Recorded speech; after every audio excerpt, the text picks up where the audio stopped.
Bom dia, queridos irmãos. Nós vamos dar início à nossa escola bíblica aqui do templo. Lembrando que nós estamos, nesse momento, falando sobre a ordem da salvação. E nós estamos quase terminando esse assunto, faltando apenas 2. Então, hoje, nós vamos falar a respeito de um deles. E esse é um assunto bastante delicado, que precisa ser tratado com uma certa delicadeza. No entanto, ele não se encontra nas perguntas do catecismo maior que nós estamos trabalhando. Ele se encontra, assim, na confissão de fé, nós conseguimos encontrá-lo, em várias partes do catecismo e fugiu o nome. Jesus amado. Das perguntas, né? Nós vamos encontrá-los ali em vários momentos. No entanto, eles não têm uma pergunta, esse assunto não tem uma pergunta específica que trata todos os pontos sobre ele. Então nós vamos fazer um compilado aqui de tudo que ele fala. E na próxima aula nós começamos então o assunto final, que é a glorificação. E aí, para falar de glorificação, nós precisamos antes entender esse primeiro assunto, para podermos entender direito o que é glorificação. Nós ainda não sabemos qual vai ser o próximo assunto depois da glorificação, ou seja, provavelmente a glorificação vai ter 2 aulas, e nós ainda não sabemos exatamente o que virá depois. Nós temos planos, mas esses planos ainda não foram totalmente definidos. Então, por enquanto, hoje, queridos, nós vamos falar um pouquinho sobre um assunto bastante triste para muitos. É um assunto que não faz parte da nossa natureza, um assunto que nós não gostamos, mas que nós precisamos falar. Nós vamos falar um pouquinho sobre a morte. Nós entendemos que para falarmos sobre a glorificação, nós precisamos passar primeiro, porque muitos irmãos, e possivelmente todos nós que estamos aqui, talvez com exceção de alguns, dependendo do que está acontecendo hoje, né, com as interpretações aí, todos nós passaremos pela morte para chegar à glorificação. É possível que Jesus volte daqui a pouco? É possível, né? Nós não sabemos quando ele virá. Mas os indícios dizem que pode ser que ele demore mais um pouquinho. Então, se ele demorar mais um pouco, nós então precisaremos passar pela morte. Então, nós precisamos entender sobre esse assunto, ver o que a Bíblia trata sobre ele, agir com sensibilidade, porque é um assunto sensível, ele não faz parte da natureza humana, ele não deveria estar aqui. Então, a gente precisa aprender e ver o que Deus fala a respeito desse assunto. Então, para a gente começar, eu quero pedir para que você abra a sua Bíblia no livro de Apocalipse, bem lá no finalzinho mesmo, lá no capítulo 21, nós vamos ler os primeiros 8 versículos desse capítulo e vamos ver um pouquinho sobre o que acontece lá no final de tudo, para podermos entender um pouquinho mais sobre a morte. Depois a gente volta lá no começo para entender todo o resto. Hoje a gente vai falar de Gênesis e Apocalipse praticamente. Gênesis capítulo de número 21 e dos versículos de número 1 ao versículo de número 8, nós leremos na belíssima voz de quem estiver com o microfone em mãos. Apocalipse capítulo 21, versículo 1 a 8, nos diz assim a palavra do Senhor: E vi novo céu e nova terra, pois o primeiro céu e a primeira terra passaram, e o mar já não existe.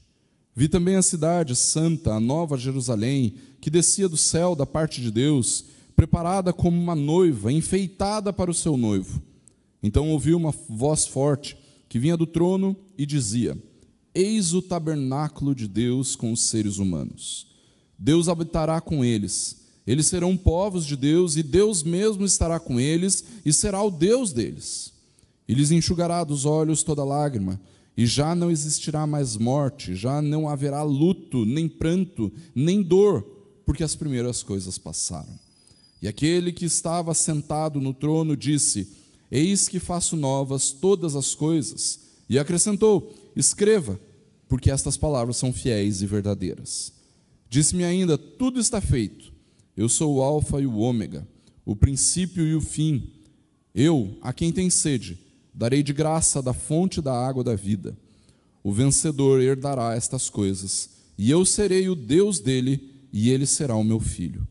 Quanto, porém, aos covardes, aos incrédulos, aos abomináveis, aos assassinos, aos imorais, aos feiticeiros, aos idólatras e a todos os mentirosos, a parte que lhes cabe será no lago, que está queimando com fogo e enxofre, a saber, a segunda morte.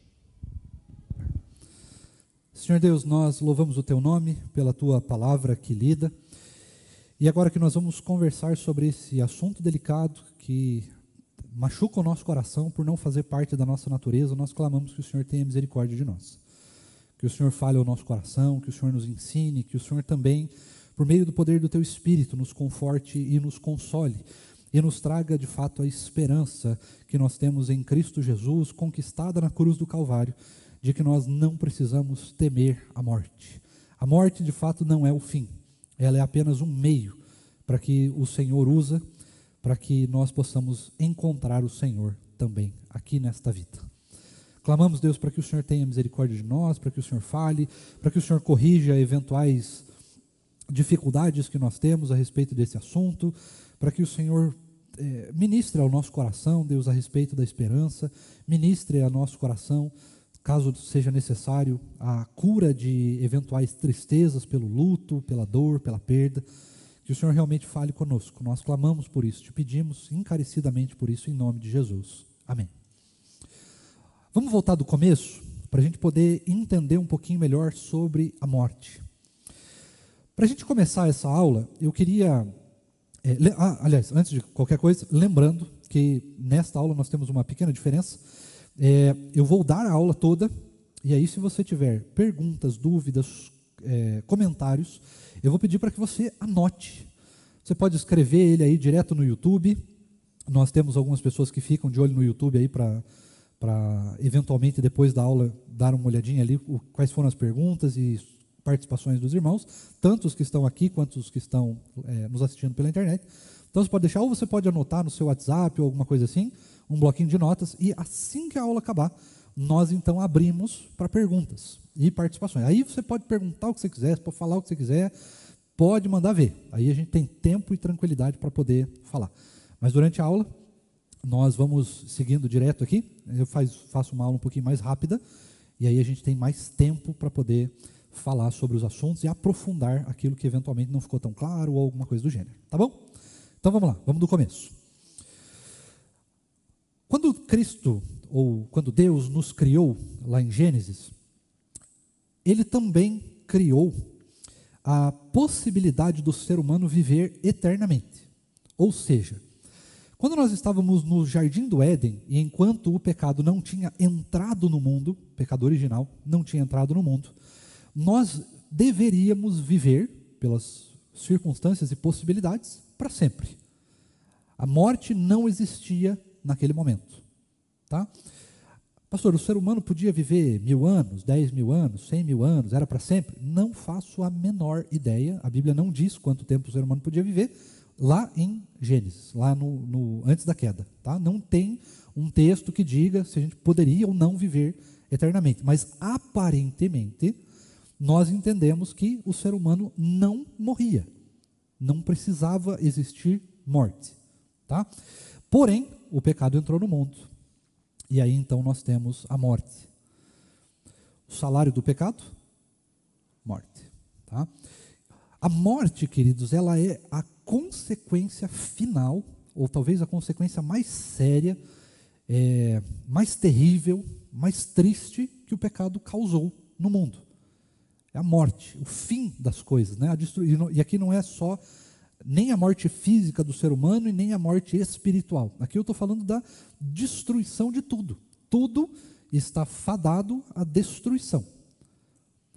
Se você comprou um carro recentemente, você sabe que o preço desse carro está fadado à destruição, né? Ele vai reduzindo.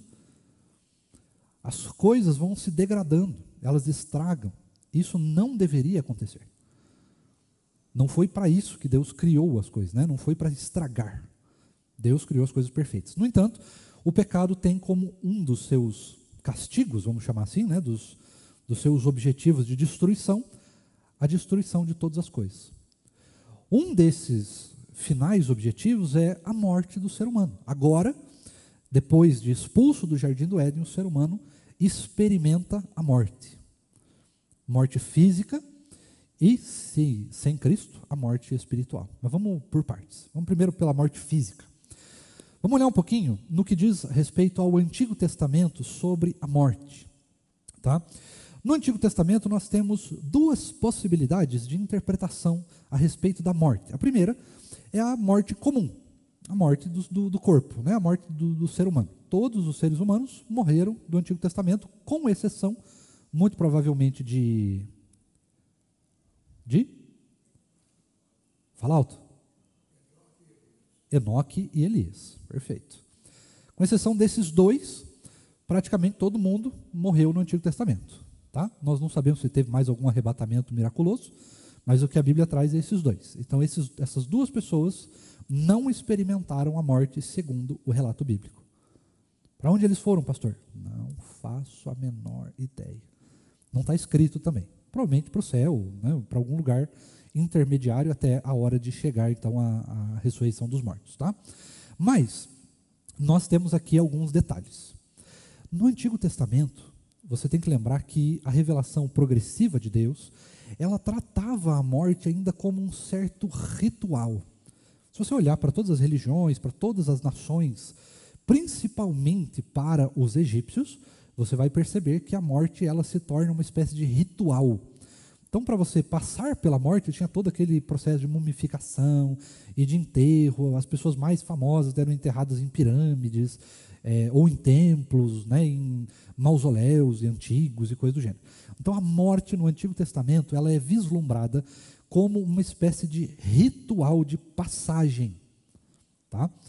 Isso para outras religiões. Para nós, a morte ela continua sendo o fardo mais terrível do pecado, mesmo no Antigo Testamento.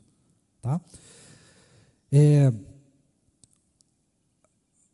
A morte, queridos, ela infelizmente traz um certo medo. E no Antigo Testamento esse medo ele era talvez um pouco mais intenso, porque no Antigo Testamento as pessoas ainda esperavam o Messias. Tá? As pessoas ainda estavam esperando. Eles não tinham a mesma perspectiva que nós temos de Cristo. Eles não tinham a presença constante do Espírito Santo como nós temos hoje, como igreja. Eles não tinham a perspectiva da esperança de que Cristo já venceu a morte. Então, os antigos acessavam essa esperança de outra maneira. Tá? A esperança que eles tinham era na vinda do Messias, e não no Messias em si, que já veio, como nós somos hoje. Então era uma esperança diferente, tá? Era uma esperança no futuro, e não no agora. Para nós a esperança é hoje, para eles era no futuro, ela viria. Tá? Agora, nós temos algumas questões importantes para tratar no Novo Testamento. Quando nós passamos para o Novo Testamento, nós temos algo importante. Mas antes de chegar lá, nós temos um segundo aspecto da morte tratado no Antigo Testamento, que é o aspecto profético. Existem diversos textos no Antigo Testamento, mais para os livros proféticos especificamente, e nos Salmos, né, nos livros de sabedoria, que falam a respeito da morte. Normalmente, tratando a morte de uma perspectiva mais esperançosa, menos dura, menos difícil, trazendo a perspectiva de fato de que há uma esperança para a morte até. Provavelmente você já deve ter ouvido, ou muitas vezes falado, aquela bendita frase, que na verdade é maldita, que diz o seguinte: nós damos jeito para tudo, menos para a morte. Isso é mentira. Tá? Isso é mentira. Primeiro que nós não damos jeito para tudo. Isso também não é tão verdade assim, né? Agora, especificamente para a morte, tem jeito sim. Qual que é o jeito para a morte? Como é que a gente vence a morte? Cristo. Não tem muita opção. Cristo venceu a morte, nós vencemos a morte conjuntamente com Cristo. Tá? Por causa do sacrifício de Cristo, nós também venceremos a morte. Tá? Então há esperança, sim, há jeito para a morte. Por isso que nós temos esperança no nosso Salvador, que é Cristo. Tá? Agora, os textos do Antigo Testamento, eles falam de duas perspectivas a respeito da morte. Tá? Duas perspectivas. Sempre vai ser assim. A morte ela é tratada sempre com duas perspectivas pela Bíblia. Quais são essas duas perspectivas? A primeira é a morte em si e o período em que nós permanecemos mortos. Estão comigo até aqui? O período que nós permanecemos mortos, ele existe enquanto existir tempo. Ou seja, antes de Jesus voltar, nós experimentamos a morte. Tá? Porém, os textos também tratam de um segundo aspecto, que é o aspecto da glorificação, que nós vamos ver já na aula que vem. Esse aspecto da glorificação, ele só é consumado em Apocalipse 21.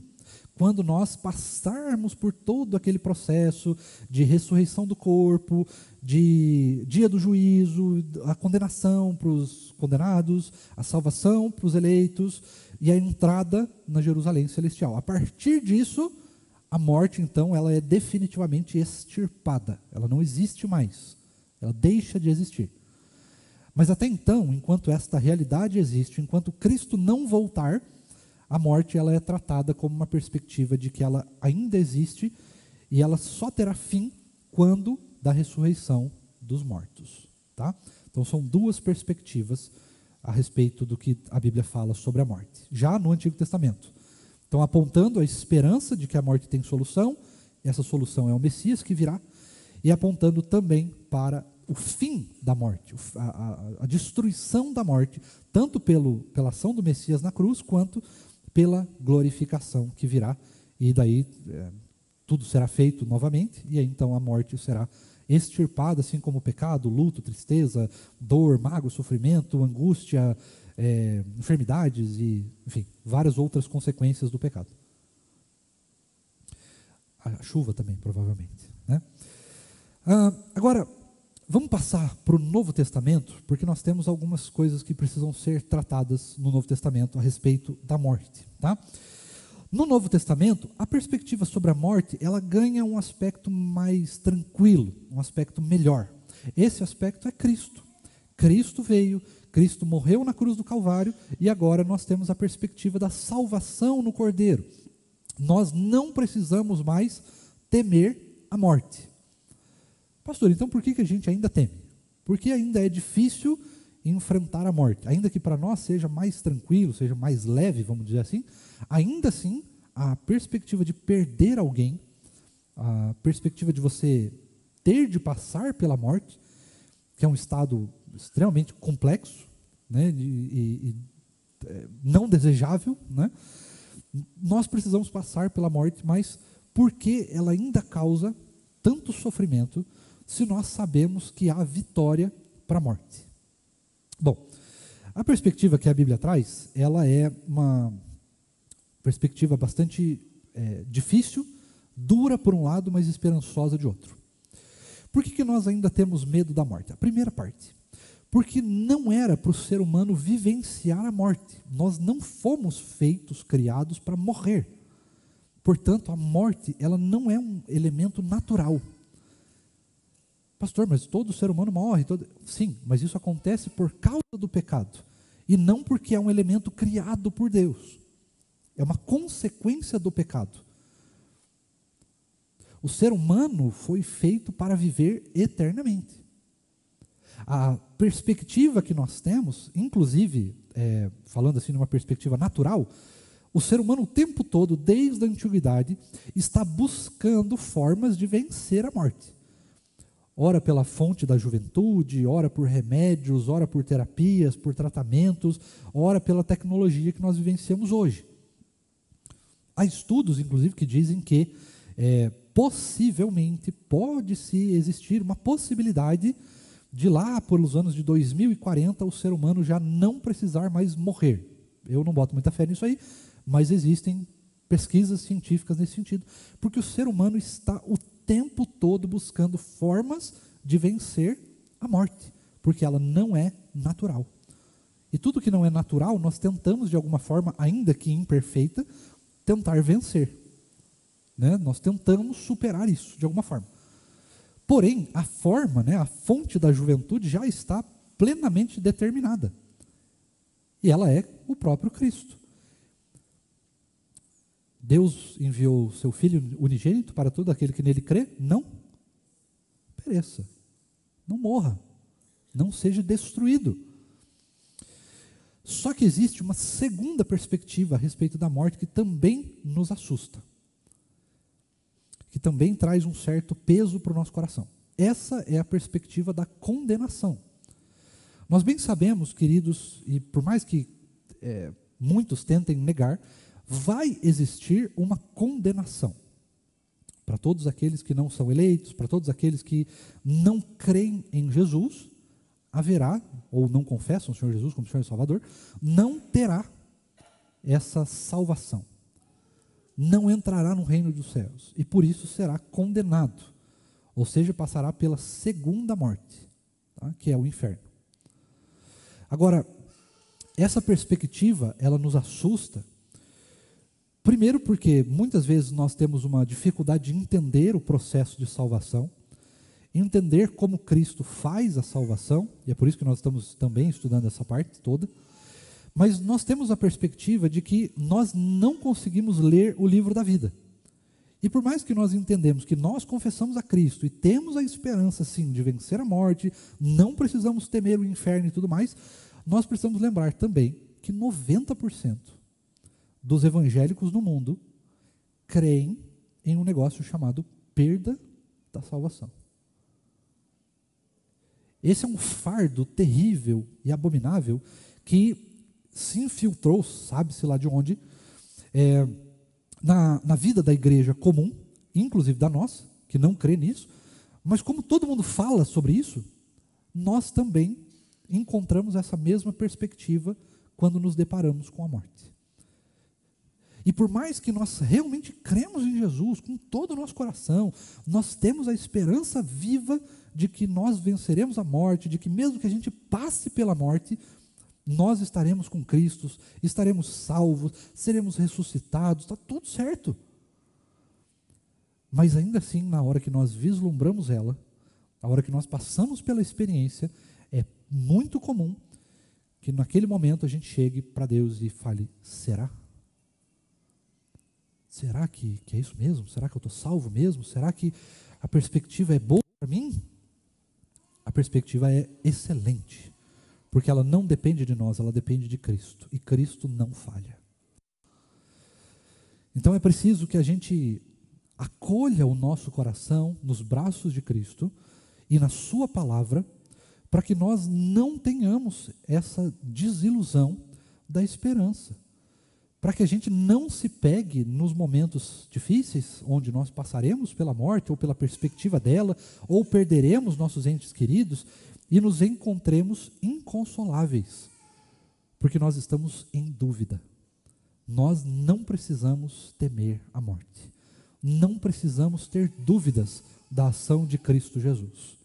E principalmente, nós não precisamos e não podemos olhar para Deus como um ser humano que estende a sua mão para nós, que nos resgata do pecado, que nos resgata do reino das trevas, nos traz para o reino da luz e nos dá a perspectiva de que, olha, eu fiz isso por você, mas fique esperto, senão você pode cair.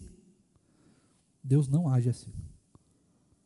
Deus não age como um ser humano, que dá um presente e depois quer o presente de volta, que dá com uma mão e toma com a outra. Deus não age dessa maneira.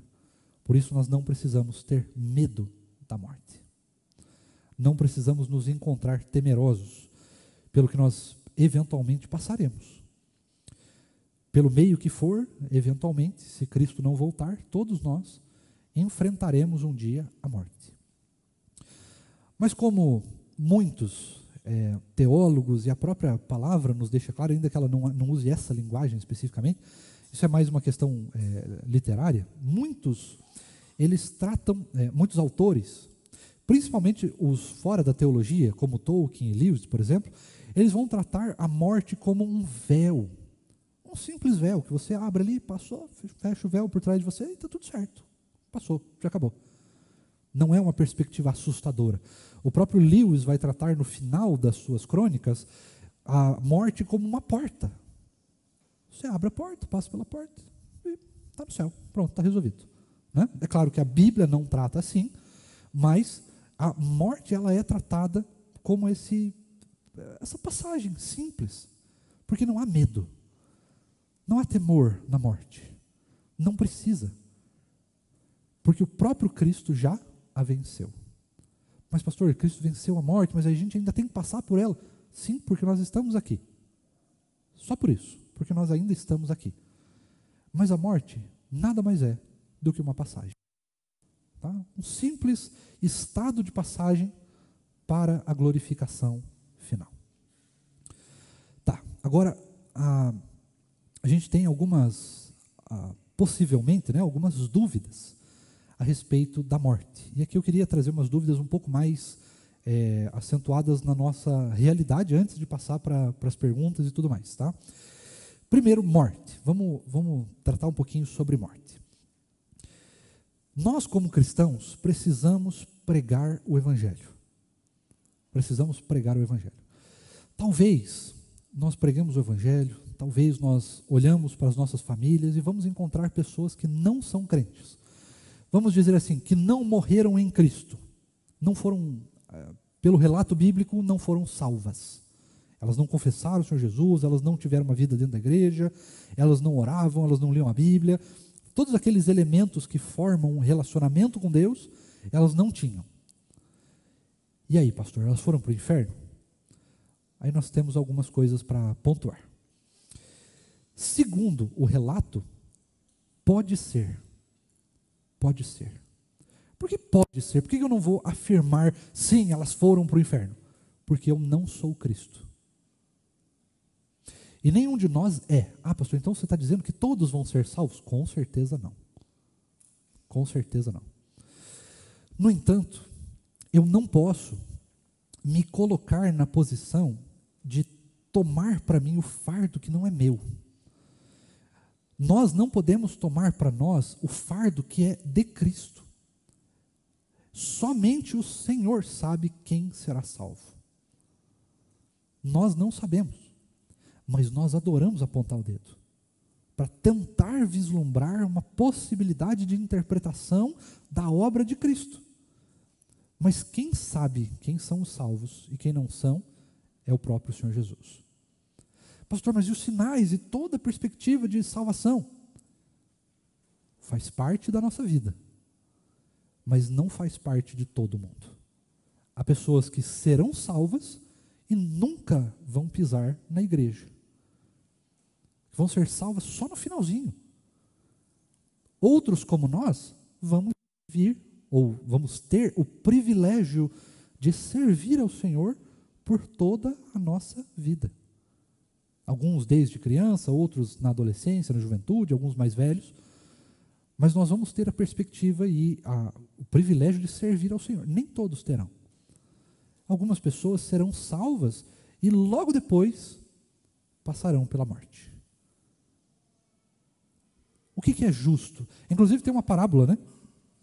Não é bem a ideia da parábola essa, mas a gente pode tentar só encaixar ela aqui, só para ficar um pouco mais claro, que é aquela parábola que o Senhor Jesus ele conta, dizendo assim, olha, o dono de uma vinha, ele foi de manhã num lugar lá, e aí encontrou umas pessoas lá, e chamou eles para trabalhar, e falou, trabalhem para mim, vocês vão ganhar uma moeda no dia.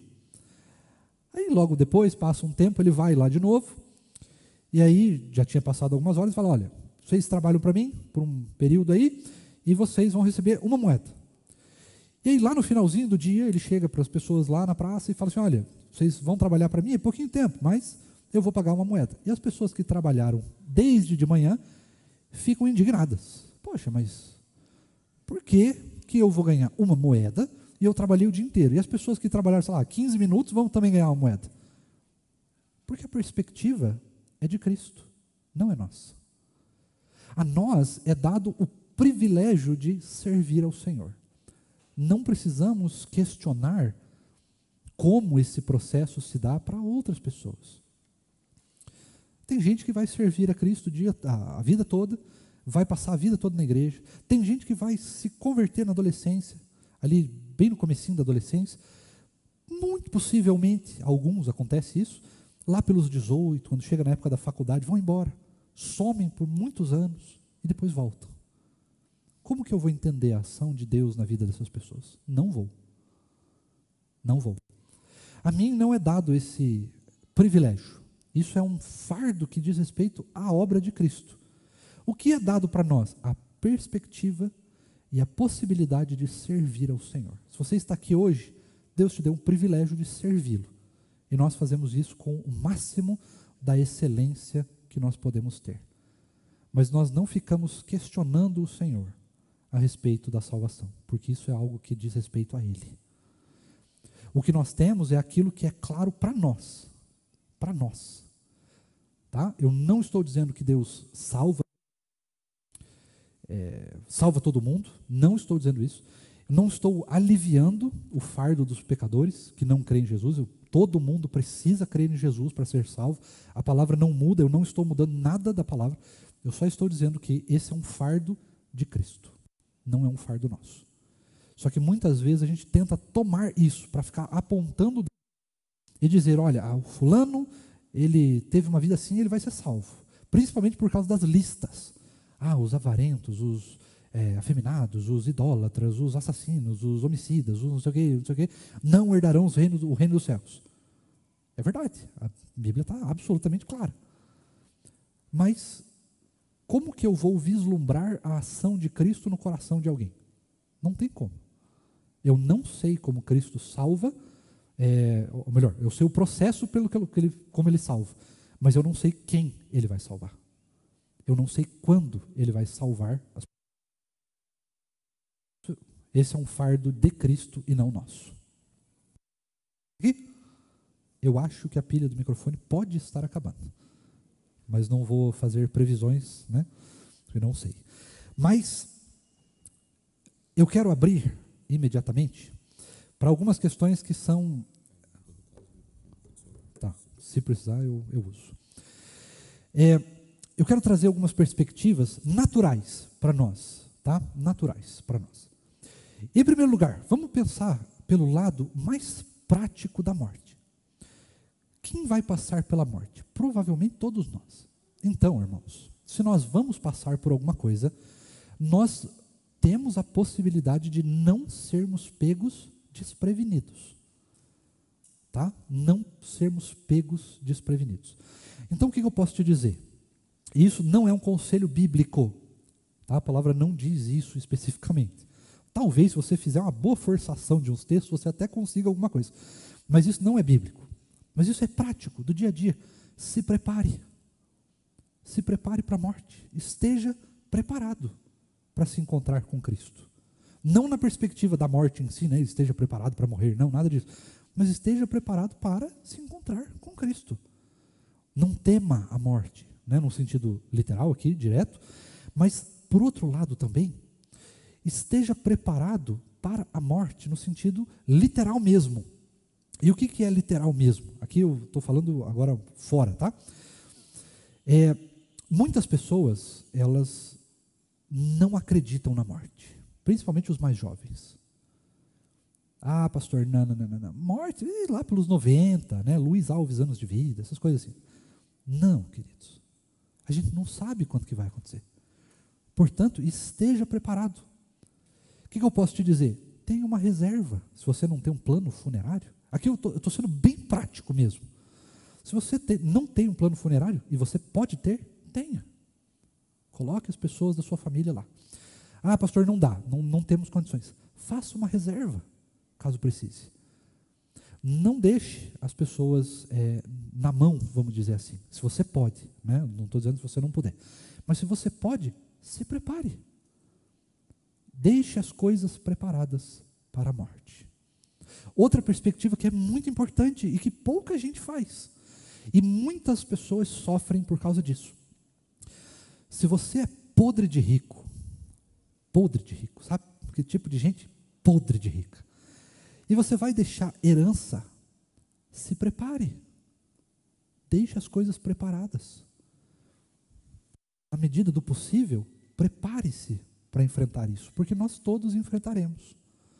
Faça o seu testamento, se você tiver coisas para passar, faça inventário das coisas, se for possível, se prepare. Não deixe o fardo para as pessoas que ficam. Tá? Se você puder. Se você não puder, Tudo bem, né? A gente dá um jeito. Mas procure se preparar. Procure se preparar. Essa é uma perspectiva que todos nós passaremos, irmãos. A menos que Cristo volte. Então, esteja preparado na medida das suas possibilidades. Não deixe fardo para as outras pessoas, se você puder, né? Outra coisa, a morte, queridos, ela nos traz algumas perspectivas muito cruéis.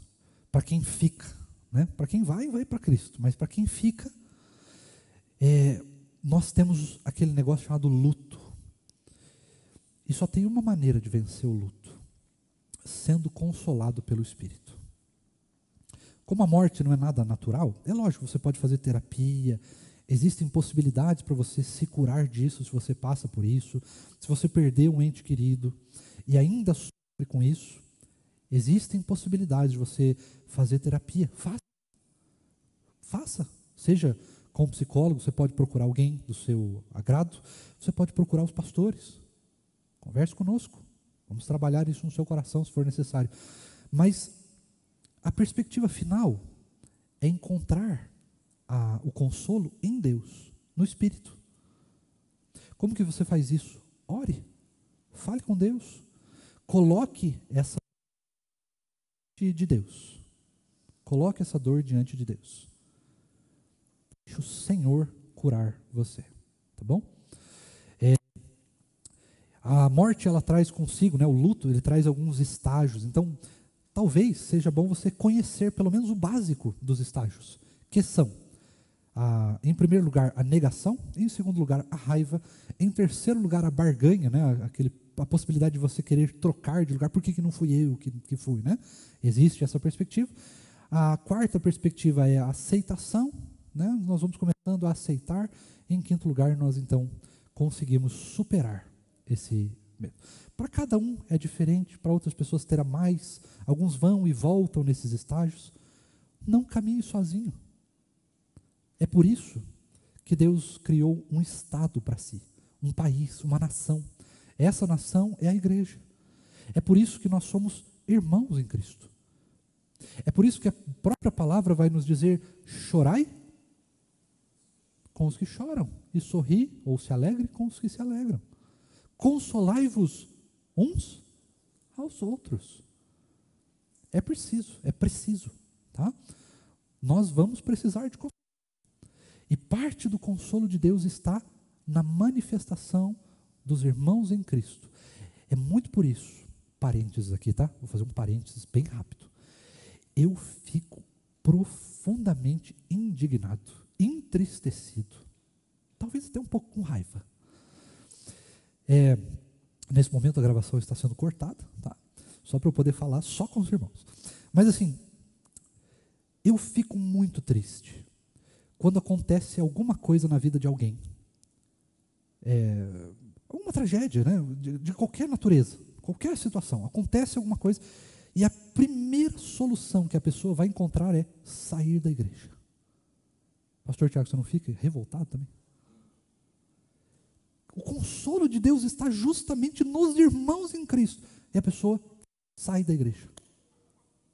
Silêncio, celular. Obrigado.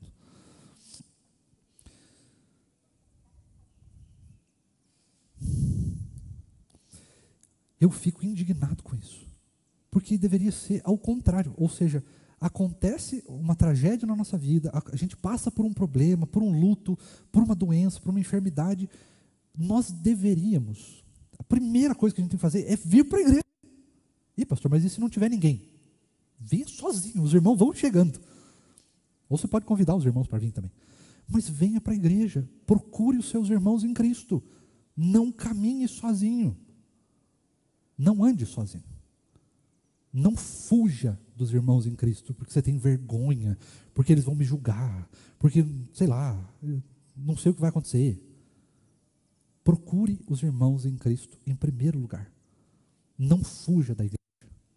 Não fuja dos irmãos em Cristo, porque a primeira linha de defesa e linha de consolo que você tem são os irmãos em Cristo, por mais imperfeitos que nós somos. Procure os irmãos em Cristo. Tá bom? Agora, Uma outra perspectiva, isso fica muito a seu critério, tá? Mas eu só queria desmistificar uma coisa muito importante aqui. Aqui ainda sobre uma parte prática, daí eu já vou abrir para as perguntas, tá? Nós temos uma perspectiva de sermos, no sentido geral da igreja, de sermos enterrados, não é verdade? Por que isso acontece? Por que essa tradição existe? Porque existe uma perspectiva de que o Senhor virá, depois de um tempo, nós não sabemos quando, mas ele virá, e ele vai nos ressuscitar. Ao pensarmos isso, nós temos aquela possibilidade, então assim, se ele vai nos ressuscitar, ele precisa encontrar aqui um corpo. Então ele vai pegar lá os ossinhos, ou o nosso pó, e vai refazer aquilo. Por isso, nós, como crentes, não poderíamos passar, por exemplo, pela cremação. A verdade, queridos, é que isso não é verdade. Tá? Você não precisa ter medo de ser cremado se for a sua escolha. Você pode escolher, evidentemente. Mas você não precisa ter medo, você não precisa ter esses preconceitos ou coisas do gênero com essas situações, ou medo de que se eventualmente você puder ser cremado, ou seu corpo se perder aí no meio do mundo, acontecer alguma tragédia nesse sentido, você não será ressuscitado, tá? Você será ressuscitado, fique tranquilo. O poder de Deus, ele vai além da física quântica, ele vai além do sobrenatural, ele vai além de tudo que nós podemos compreender. Então, quando for necessário, quando Cristo voltar, ele vai te ressuscitar, nem que ele tenha que fazer o corpo de então, não precisa ter medo disso também, não precisa se preocupar, não, eu tenho que ser enterrado, se eu não for enterrado, se eu for cremado, Deus não